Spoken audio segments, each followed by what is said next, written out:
নেপালের জাতীয় নির্বাচনের পর এখন ফলাফলের অপেক্ষা। ৯ মার্চের মধ্যে গণনা শেষ করার প্রতিশ্রুতি দিয়েছে দেশটির নির্বাচন কমিশন। এখন পর্যন্ত পাওয়া ফলাফলে দেখা গেছে র্যাব গায়ক থেকে রাজনীতিতে আসা বলেন্দ্র শাহ ক্ষমতায় যেতে এগিয়ে রয়েছেন ভোটের মাঠে। ২০২৫ সালের সেপ্টেম্বরে জেএনজি বিপ্লবের পরে নেপালের প্রথম জাতীয় নির্বাচন এটি।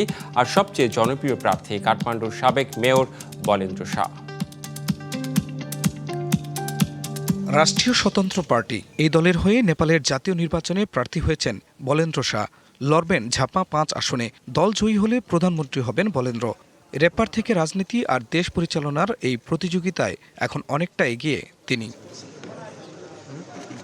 ১২ লাখ কর্মসংস্থান সৃষ্টি, বিদেশমুখী শ্রম অভিবাসন কমানোর প্রতিশ্রুতি দিয়েছেন বলেন্দ্র। ৫ বছরের মধ্যে মাথাপিছু আয় দ্বিগুণের বেশি বাড়ানো এবং সবার জন্য স্বাস্থ্য বীমা চালু করারও প্রতিশ্রুতি দিয়েছে তার দল। ঝাপা ৫ আসন থেকে বলেন্দ্রর প্রতিদ্বন্দ্বী কমিউনিস্ট পার্টির কেপি শর্মা ওলি। এখন পর্যন্ত ফলাফলে দেখা গেছে ভোটের মাঠে এগিয়ে বলেন্দ্র। জেএনজি বিপ্লবের পর সুশীলা নেতৃত্বে ৫ই মার্চ অনুষ্ঠিত হয় প্রথম নির্বাচন। এতে নিবন্ধিত ছিল ১,৯০,০০,০০০ ভোটার।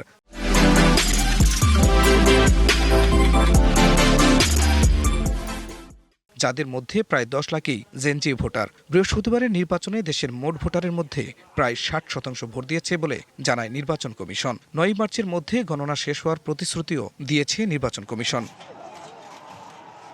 ২০২৫ সালের সেপ্টেম্বরে নেপালের রাজধানী কাঠমান্ডুতে দুর্নীতি ও সামাজিক যোগাযোগ মাধ্যম নিষিদ্ধের প্রতিক্রিয়ায় আন্দোলন শুরু করে জেনজিরা। এই আন্দোলনের জেরেই একই বছরের সেপ্টেম্বরে পদত্যাগ করেন তৎকালীন প্রধানমন্ত্রী কেপি শর্মা ওলি। এরপর দ্রুত পাল্টে যায় নেপালের রাজনৈতিক পরিস্থিতি।